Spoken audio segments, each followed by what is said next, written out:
말씀이 그대로 우리 삶 안에 이루어지는 복된 한 주간이 되시기를 예수님의 이름으로 축복합니다. 아멘. 자, 5월은 가정의 달입니다. 우리도 모든 가족들이 함께 가정의 달로 지금 지키고 있습니다. 각 주일마다 각각의 주제에 맞게 말씀을 나누고, 그리고 또 여러 가지 행사를 우리가 같이 함께 하고 있죠. 자, 오늘은 서성의 주일이자 또 부부주일입니다. 오늘 부부주일로 우리가 함께 부부에 관한 말씀을 함께 나누도록 하겠습니다. 부부의 날은 실제는 5월 21일입니다. 토요일이죠. 21일이 부부의 날로 정한 것은 둘이 하나가 된다라는 그 의미에서 2007년도에 국회가 법정 기념일로 지정한 날입니다. 성경에도 둘이 합하여 하나가 된다라는 이 말이 나와 있죠. 그래서 같은 의미입니다. 그래서 부부는 둘이지만 하나입니다.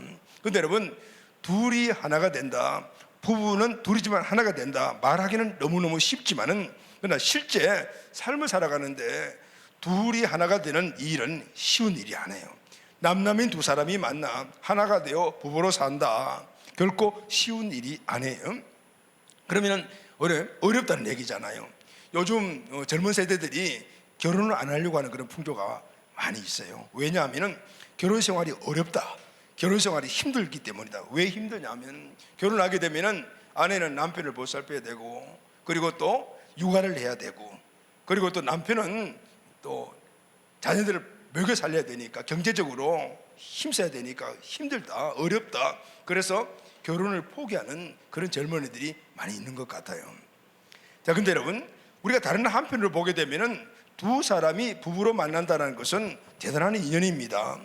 세계 인구가 약 60억이라고 가정을 하면은 남자 반 여자 반이면은 두 사람이 만났다는 것은 30억 중에 한 명을 만났다는 것입니다. 그래서 사랑하게 되었고, 그리고 결혼까지 했다는 것은 절대 우연이 아닙니다.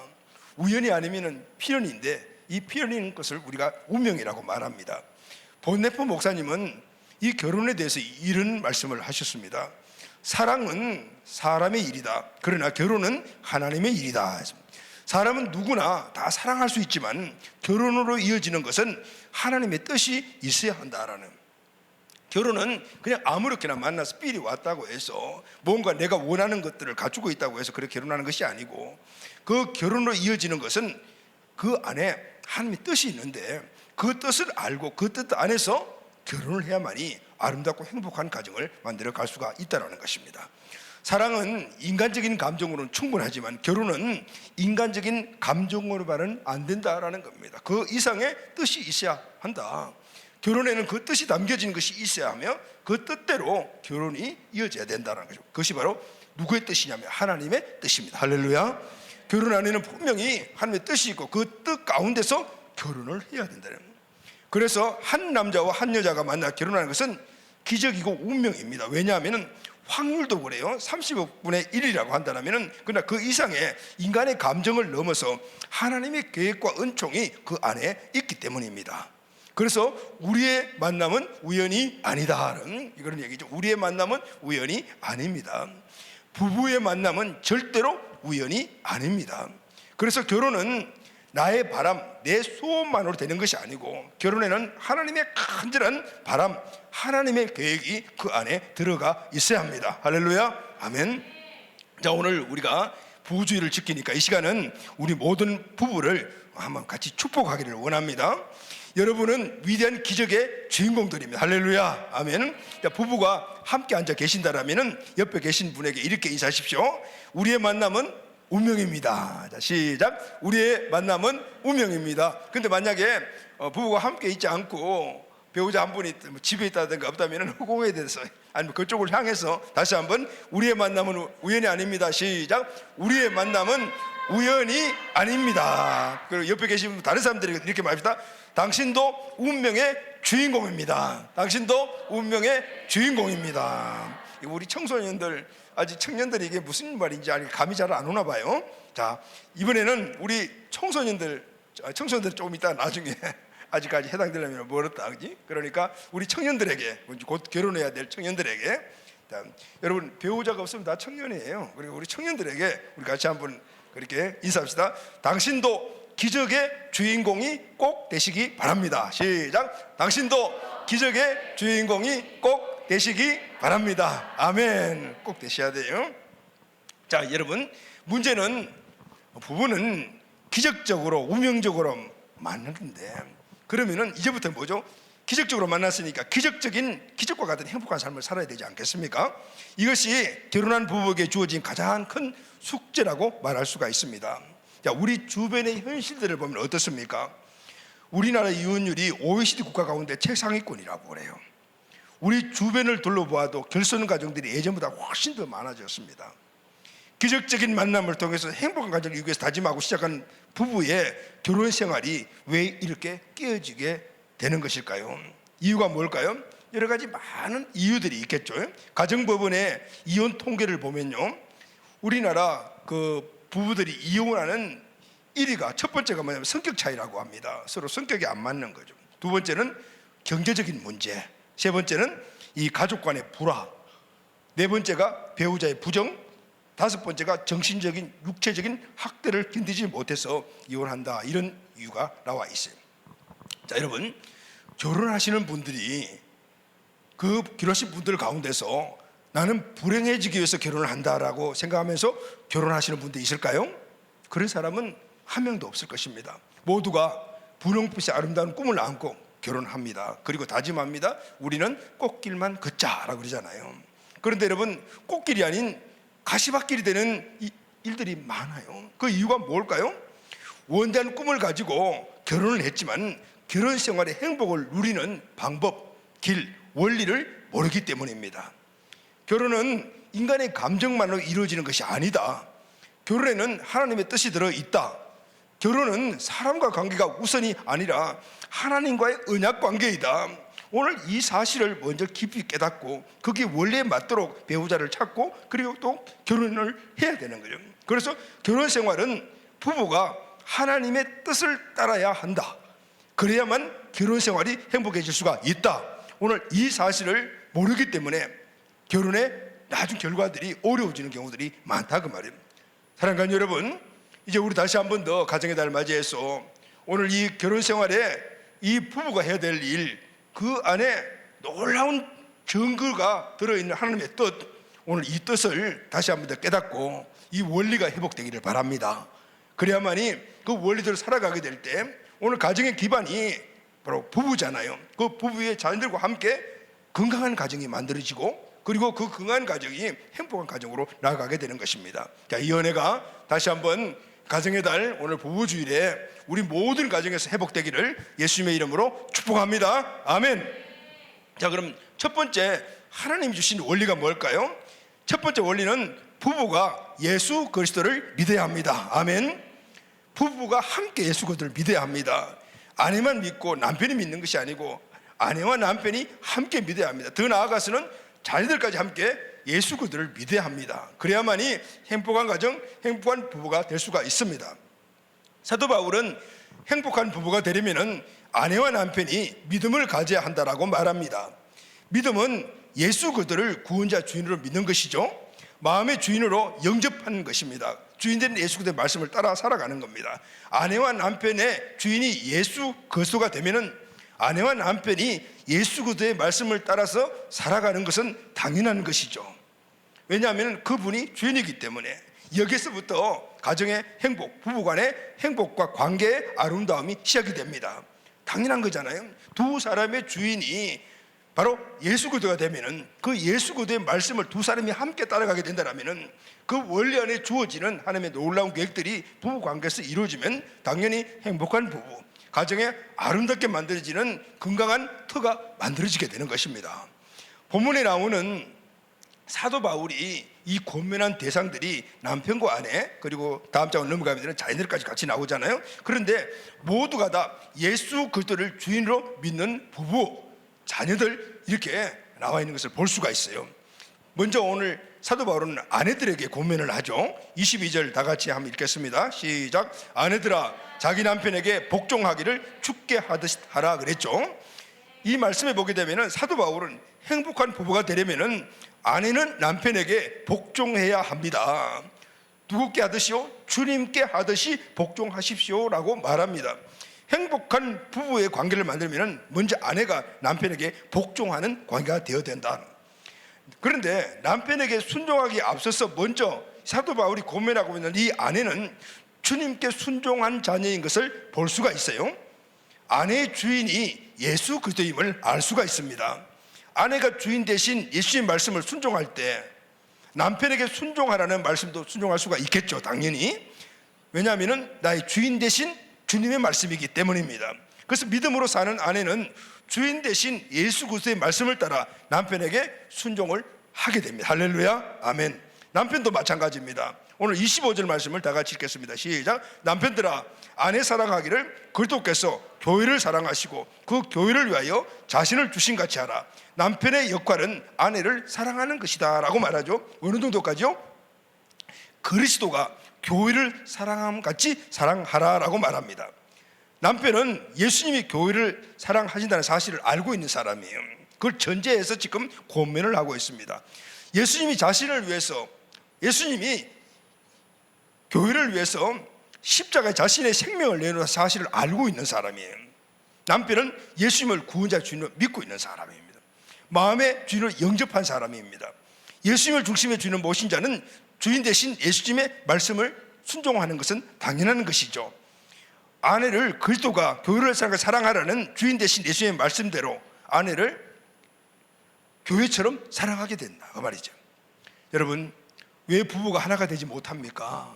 서로 생각과 뜻이 다르기 때문에, 각각 다른 행동을 하기 때문에, 그래서 부부가 하나가 되지 못합니다. 자기 생각을 굽히지 않기 때문입니다. 이혼율 1위의 사유가 성격 차이라고 그랬죠. 이 성격 차이가 무슨 뜻입니까? 당신 성격과 내 성격이 안 맞단 말이죠. 당신 생각과 당신 뜻이 나하고 안 맞다. 나는 당신 생각과 뜻을 따라갈 수가 없어. 이게 성격 차이거든요. 그러니까 맞지 않으니까 내 생각대로 내 뜻대로 맞추어라. 서로가 그렇게 강조하고 강요하니까 당연히 관계가 깨질 수밖에 없는 것이죠.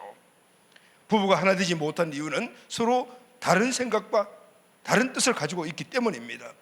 같은 믿음, 같은 생각, 같은 뜻을 가지게 되면 관계는 당연히 좋아집니다. 할렐루야.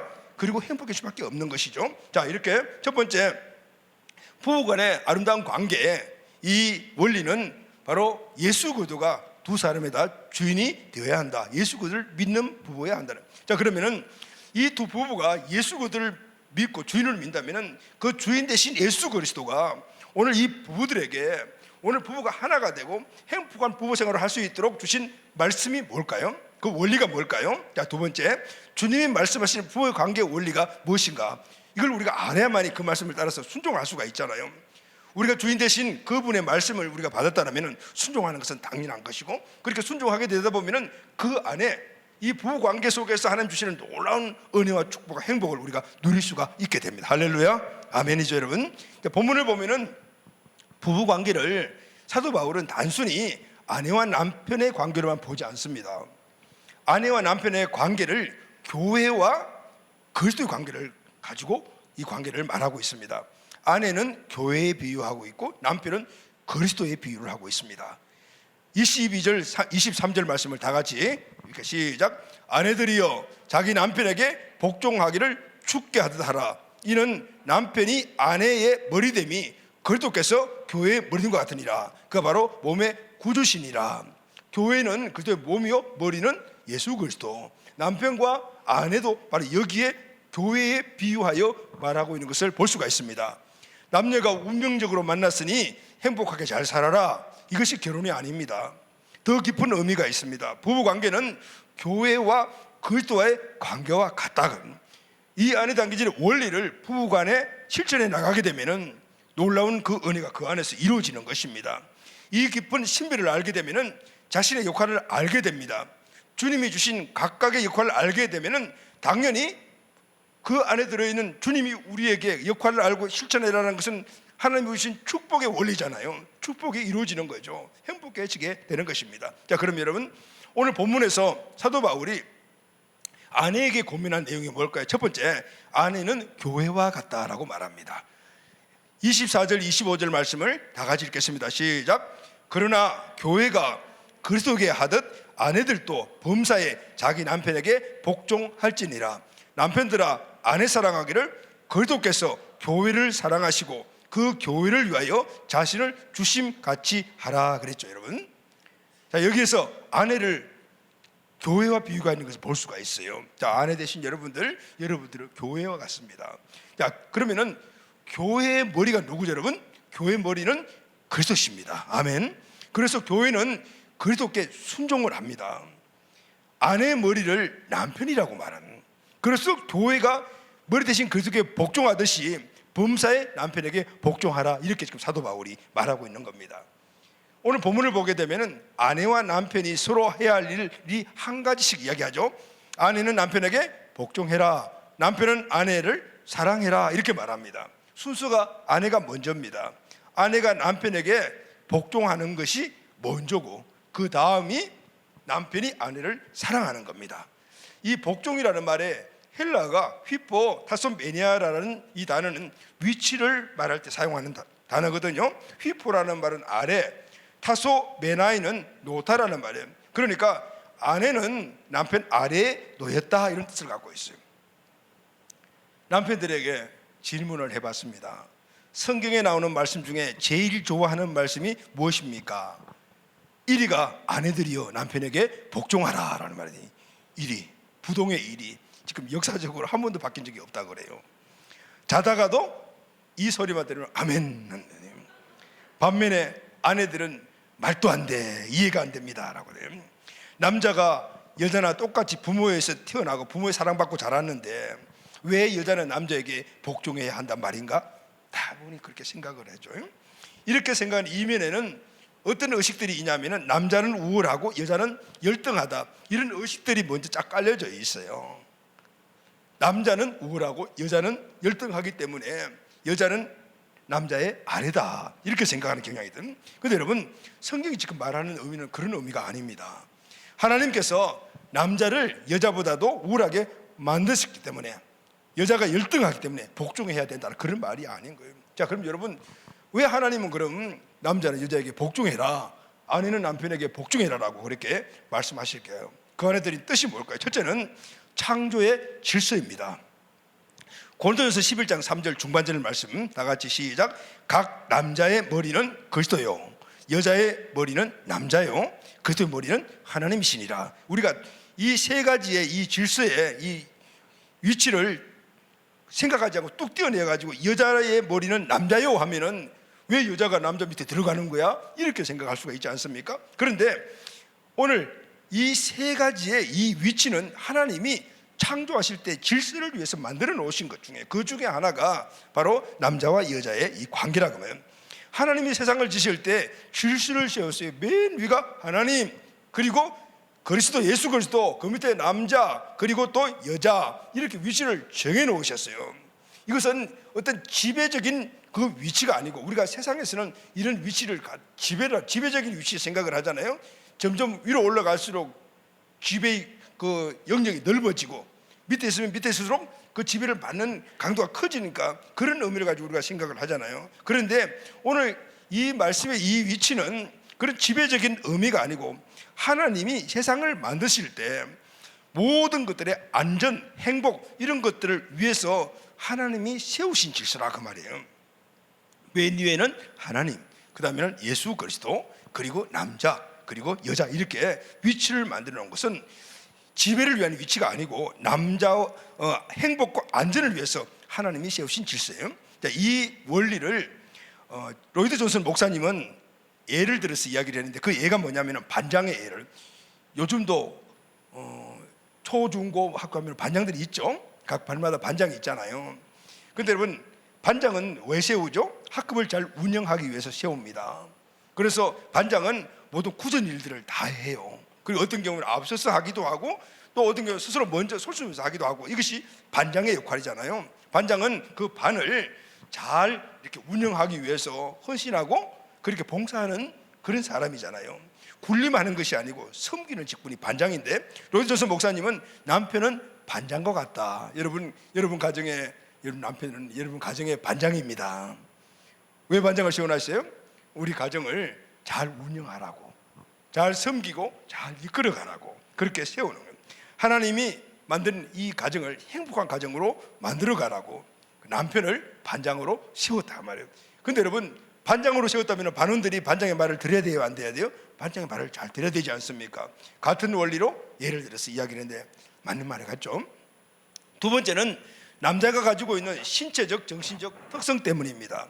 이 특성은 하나님께서 원래 만드셨어요. 남자와 여자를 만드실 때 남자는 남자답게, 여자는 여자답게 특성적, 신체적, 정신적 이런 특성을 가지고 만드셨어요.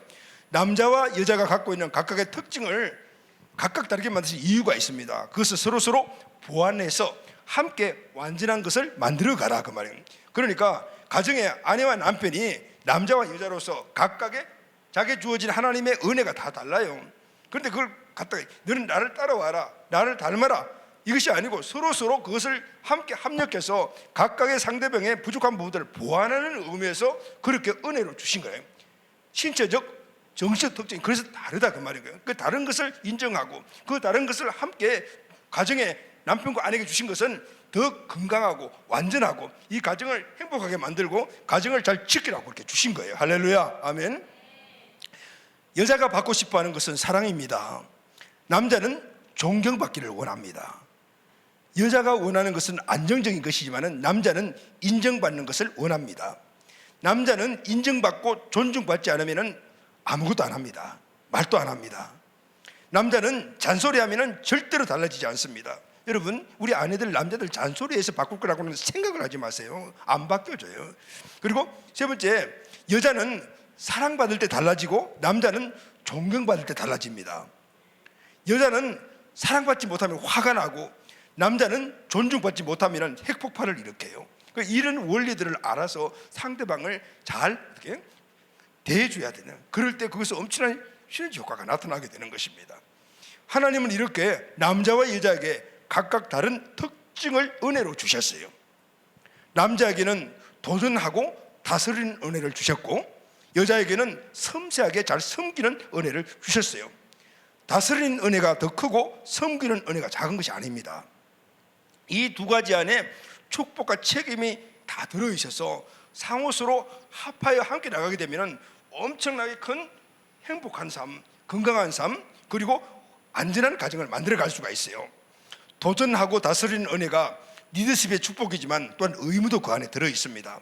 섬기는 은혜는 순종의 의무도 되지만 사랑을 받는 축복이 그 안에 들어있습니다. 그래서 어떤 것이 더 크다 작다, 중요하다 중요하지 않다고 말을 할 수가 없습니다. 모두가 다 하나님이 주신 것이기 때문입니다. 할렐루야. 하나님이 그렇게 주셨어요. 서로 보완하라고.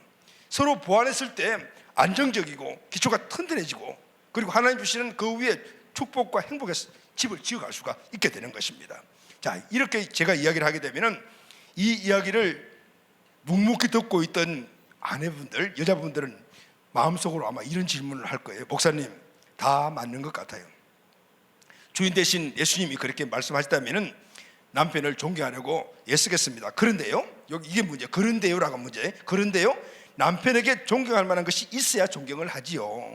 하는 일이 늘 그 모양인데 존경이 됩니까? 네. 여러분 어떻습니까? 여러분들도 이 말에 동의하십니까?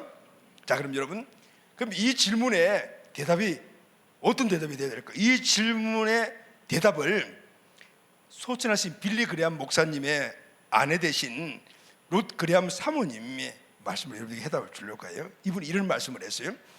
남편을 훌륭하고 선하게 존경받는 사람으로 만드는 일은 하나님의 일입니다. 내가 해야 할 일은 남편을 그냥 존중하는 것입니다. 할렐루야, 아멘. 내가 남편을 존중하면 하나님께서 내 남편을 내가 존경할 만한 존재로 세워주신다. 믿습니까 여러분? 이 은혜가 우리 공동체 가족 부부관계에서 아름답게 일어나게 되기를 예수님의 이름으로 축복합니다. 아멘. 자, 그럼 두 번째, 남편의 위치와 역할은 뭘까요? 두 번째, 남편은 그리스도와 같다. 교회와 그리고 또 그리스도에 비유해서 교회는 아내, 그리고 또 남편은 그리스도와 같다라고 말합니다. 아내가 남편을 존경하고 복종하는 것이 쉽지 않습니다. 마찬가지로 남편도 아내를 제대로 사랑한다는 건 쉽지만 않아요. 그러면 어떻게 해야만이 아내를 제대로 사랑할 수 있을까요? 첫 번째는 예수님이 당연히 주인 되셔야 되죠. 그래야만 그 말씀을 순종할 수 있으니까. 오늘 이 말씀이 주님 주신 말씀이라고 했을 때 이 말씀을 우리가 실천해 나갈 수가 있습니다. 그리스도가 교회를 위해서 하신 일을 기억하라라고 말합니다. 에베소서 5장 25절에 27절 말씀 다 같이 읽겠습니다. 시작. 남편들아 아내 사랑하기를 그리스도께서 교회를 사랑하시고 그 교회를 위하여 자신을 주심같이 하라. 이는 곧 물로 씻어 말씀으로 깨끗하게 하사 거룩하게 하시고 자기 앞에 영광스러운 교회를 세우사 티나 주름 잡힌 것이나 이런 것들이 없이 거룩하고 흠이 없게 하려 하심이니라. 이 말씀 보면은 그리스도가 교회를 사랑한다. 그런데 그리스도가 교회를 사랑해서 하신 일이 오늘 이 말씀에 나오잖아요. 5가지가 나옵니다. 그리스도가 교회를 하신 일이 뭐? 첫째, 물로 씻었다. 두 번째, 말씀으로 깨끗하게 했다. 세 번째, 티나 주름이나 흠이 없게 했다. 네 번째, 보호하고 양육했다. 다섯 번째, 교회를 영광스럽게 했다. 이렇게 나와 있어요. 이게 그리스도가 교회를 위해서 하신 일입니다. 그러면은 그리스도가 교회를 위해서 일을 하시다면은 남편은 아내에게 이 일을 해야 되는 거예요. 결론이 뭐냐면 아내를 영광스럽게 만드는 거예요. 그리스도는 교회를 물로 씻고 말씀으로 깨끗하게 하시고 티와 주름 잡힌 것을 없게 하여 흠없게 하고 보호하시고 양육해서 영광스럽게 하신 일을 했듯이 바로 남편도 아내를 그렇게 해야 된다라는, 주님께서 교회를 어떻게 점점 완전하게 만들어 가신 것을 볼 수가 있잖아요. 교회는 처음부터 완전하지 않았습니다. 그래서 예수님은 교회를 완전하게 하기 위하여 교회를 위해 자신을 내어주셨어요. 뭐까지 내어주셨죠 여러분? 생명까지 내어주셨어요. 그래서 예수님은 교회를 완전하게 자기 생명을 내어주신 거예요. 교회가 완전하지 않기 때문에. 교회는 처음부터 깨끗하거나 아름답거나 완전하거나 영광스럽지도 않았고 티도 많고 흠도 많고 주름도 많았어요. 그래서 교회는 사랑을 받아야 할 대상입니다. 그래서 예수님이 교회를 사랑하신 겁니다. 대강대강 사랑해서 안 되고 생명까지 줘야 될 정도로 사랑의 대상이기 때문에 생명을 교회를 위해서 내어놓으신 거죠. 교회가 누구죠 여러분? 저와 여러분들이잖아요. 여기 나오는 티는 몸에 자국을 말합니다. 주름은 노화되어 생긴 모습입니다. 흠은 태어날 때 아니면 혹은 태어나서 그 후에 입은 상처입니다. 사도 바울은 이 사람의 얼굴을 가지고 교회의 연약함을 비유해서 말하고 있죠. 교회는 처음부터 그리고 그 후에도 아니 앞으로도 마찬가지입니다. 계속 상처와 흠을 가지고 있게 될 것이다. 티든 주름이든 흠이든 다 치료가 필요한 것들입니다. 교회의 이런 연약성은 그 근본이 뭐죠 여러분? 뭐 때문에 이런 일들이 났죠? 죄 문제 때문이라고. 오늘 우리에게 이런 연약성이 있는 것은 그 원인이 죄 때문입니다. 그런데 그 죄는 우리가 이미 태어날 때부터 갖고 태어난다. 유전되어 내려온 죄 때문에. 그래서 우리는 처음부터 연약한 존재예요. 부족한 존재예요. 흠이 있고 티가 있고 문제가 많은 존재라 그 말이에요. 이게 바로 교회의 모습이고 이 교회는 저희들 우리라. 그래서 교회는 완전한 자들의 모임이 아니고 죄인들의 모임인 거예요. 교회가 천사들로 시작되었다면은 연약함이 없었을 것입니다. 그러면은 사랑도 필요 없어요. 죄인들이 모여 시작되기 때문에 연약성이 있는 것은 당연한 것인 것이죠. 그래서 관용하고 보살피는 그런 사랑이 필요한 거예요. 여러분 세상에 완벽한 교회란 존재하지 않습니다. 예수님은 처음부터 교회가 이런 공동체라는 사실을 잘 알고 계셨어요. 그래도 예수님은 교회를 사랑하셨어요. 할렐루야. 그래서 예수님은 교회를 사랑하신 거예요. 이 연약성을 아셨기 때문에 그래도 사랑하시고 그래서 사랑하시다 그 말이에요. 사도 바울이 이 부부의 원리를 교회를 비유한 이유가 바로 여기에 있는 겁니다. 부부도 교회와 같다. 대부분 남녀들이 완벽한 배우자를 만날 것을 꿈을 꿉니다. 빨리 그 꿈에서 깨어나야 합니다. 완전한 배우자를 만나는 것은 완벽한 교회를 만나겠다는 것과 똑같습니다. 이 땅에 완벽한 교회가 없듯이 완벽한 배우자는 존재하지 않습니다. 아니, 없습니다. 존 프리처드 목사님 이런 이야기를 했어요. 만약에 당신이 완벽한 교회를 찾았다면 그 교회 가지 마라. 왜냐하면 당신이 그 교회 가는 순간 그 교회는 망할 것이다 그랬어요. 사도 바울이 부부 이야기를 하면서 왜 교회에 이렇게 길게 그렇게 많은 양으로 말하고 있을까요? 교회가 이렇게 연약하지만 그래도 그리스도께서는 교회를 사랑하셨다. 그래도 교회를 사랑하셨다. 이 말을 하려고 하는 거예요. 그리스도가 교회를 사랑한 것처럼 남편도 아내를 그렇게 사랑해라, 이게 말씀하시는 거예요. 아내가 완전해서 사랑하는 것이 아니고 아내가 불완전하기 때문에 사랑하라, 이 말씀인 거예요. 여러분, 사랑이 왜 필요합니까? 불완전하기 때문에 사랑이 필요합니다. 세상의 사랑은 주고받고 하는 사랑이기 때문에 문제가 있고 항상 그 사랑이 끼어지는 거예요. 그래서 진정한 사랑은요, 그냥 주는 거거든요. 상대방이 불완전하기 때문에, 연약하기 때문에 그 주는 것이 사랑이에요. 그래서 사랑의 본질은 희생과 인내입니다. 고린도전서에 나오는 사랑장에 보게 되면 15가지 사랑의 특성이 나오지 않습니까? 그 안에 동일한 단어가 3번 반복되어 나오는 단어가 있는데 그 단어가 뭐냐 하면 인내예요.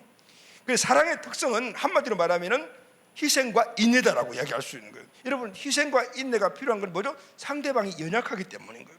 부족하기 때문에. 연애 시절 아내는 완벽한 천사였습니다. 그런데 결혼 후 현실에서 아내는 두 얼굴을 가진 헐크로 변하죠. 잔소리, 투정, 짜증, 걱정, 고부 갈등, 교회에서 기도할 때는 환한 모습과는 완전히 집안에서는 반대되는 모습, 화장한 얼굴과 생얼굴 사이에 존재하는 연약한 그런 인간의 지낸다는 사실을 금방 발견하잖아요. 그래도 사랑의 대상이라. 할렐루야, 아멘. 그래도 사랑의, 아니요, 그래서 사랑의 대상이라고 하면 아멘. 본문을 보면은 그리스도가 교회를 사랑할 때 교회의 연약함을 완전히 제거해 준다는 말을 하지 않습니다. 죄를 없애주시고가 아니고, 아내의 모든 잔소리, 투정과 이성을 없애주시고가 아닙니다. 씻어주시고 깨끗하게 해주시고라면 할렐루야. 여러분, 씻어준다는 말은 어떤 의미가 있습니까? 앞으로 또 더럽게 될 수가 있다는 것입니다. 우리 아이들이 나가 더럽게 되면 씻어주죠. 그럼 또 가서 또 씻어주죠. 이것이 바로 사랑의 모습이라는 겁니다. 계속 씻어주려면 뭐가 필요하죠? 인내가 필요한 거예요. 한두 번도 아니고 평생을 씻어줘야 되니까 시간을 투자해야 되잖아요. 희생과 인내가 따라가야 돼요. 계속 씻겨주는 것이 사랑이에요. 할렐루야. 그래서 사랑은 인내라고 말할 수가 있는 것입니다. 사랑가족 여러분, 왜 가정에 자꾸 문제가 생깁니까? 부부간에 문제가 왜 생깁니까? 상대방의 흠과 티를 완전히 없애주려고 하기 때문에 그래요. 이리 와라, 이리 와. 얼굴에 왜 주름이 그렇게 많아? 얼굴의 주름을 성숙한 표시로 보지 않고 늙음의 표시로 여기면서 뜨끈뜨끈한 다래미로 자꾸 펴주려고 하니까 다래미 가지고 가게 되면 어떠고 왜 다래미 갖고 오는 거야? 당연히 그렇게 될 수밖에 없잖아요. 내가 완전한 아내, 남편이 안 되시 아내도 남편도 완전하지 않다라는 거예요. 그래서 예수의 방법을 따라. 할렐루야, 아멘. 내가 주름을 펴주려고 하지 마세요. 내가 그 흠과 티를 없애주려고 하지 마세요. 누구에게 맡게 되죠? 예수님 방법으로 가야 합니다. 예수님 방법을 따라야 합니다. 씻어줘야지 없애려고 하면 안 된다 그 말입니다.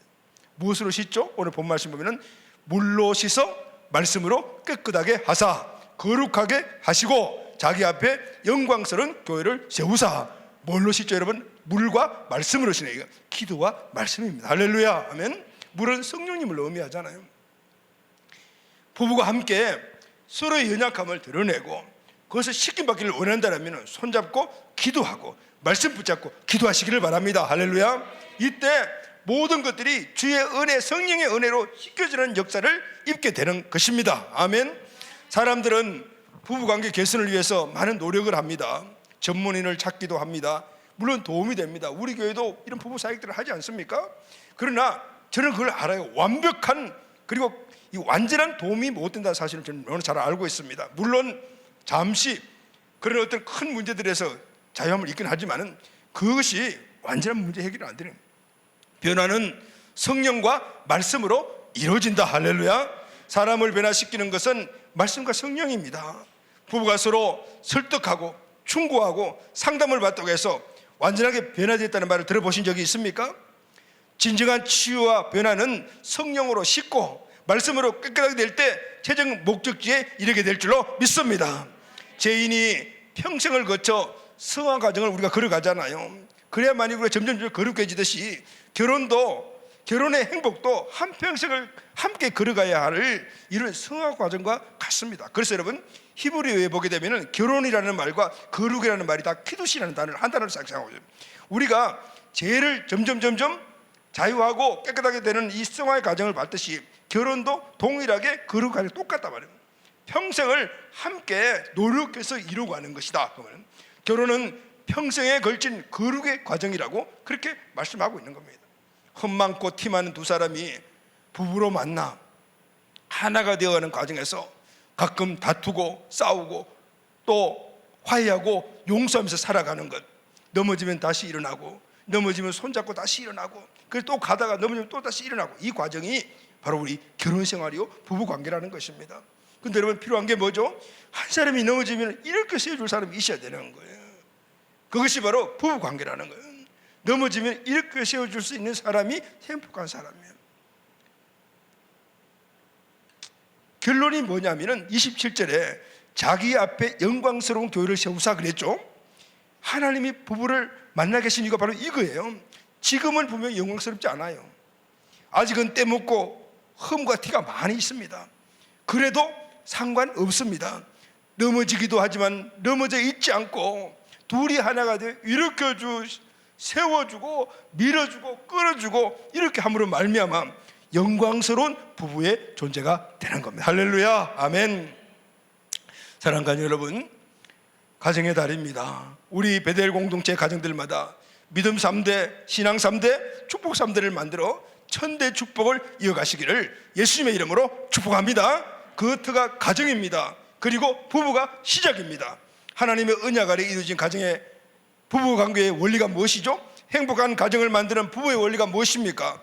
완전한 가정을 만드는 부부의 역할이 무엇입니까? 오늘 말씀으로 첫 번째가 아내와 남편이 예수 그리스도를 주인으로 믿어야 합니다. 그래야만이 주인 대신 예수님의 말씀을 돕고 실천해 나갈 수가 있습니다. 그러면은 우리 주인 대신 예수님이 부부와 가정의 아름다운 관계를, 행복한 관계를 만들고 주시는 원리가 무엇이죠? 역할이 뭡니까? 아내는 교회와 같다는, 하나님의 창조주사 안에서 교회가 머리 대신 그리스도께 복종하듯이 남편을 존중히 여겨라라고 말합니다. 남편의 역할은, 남편은 그리스도와 같습니다. 그리스도가 교회를 자신이 희생과 인내로 완전하게 만들어 가시, 아내를 사랑하고 섬기며 희생하면서 아내를 영광스러운 존재로 만들어가게 만드는 것, 이것이 바로 남편의 역할이다라고 말합니다. 사랑하는 여러분, 우리 공동체 온 가족의 우리 부부관계 이 터가 잘 만들어져서 우리 자녀들이 그 위에 또 아름다운 집을 짓고, 그래서 우리에게 주시는 천대 믿음의 은혜 명문 가정을 만들어가는 이런 복된 그 터가 우리 부부들이 꼭 되시기를 예수님의 이름으로 축복합니다. 아멘.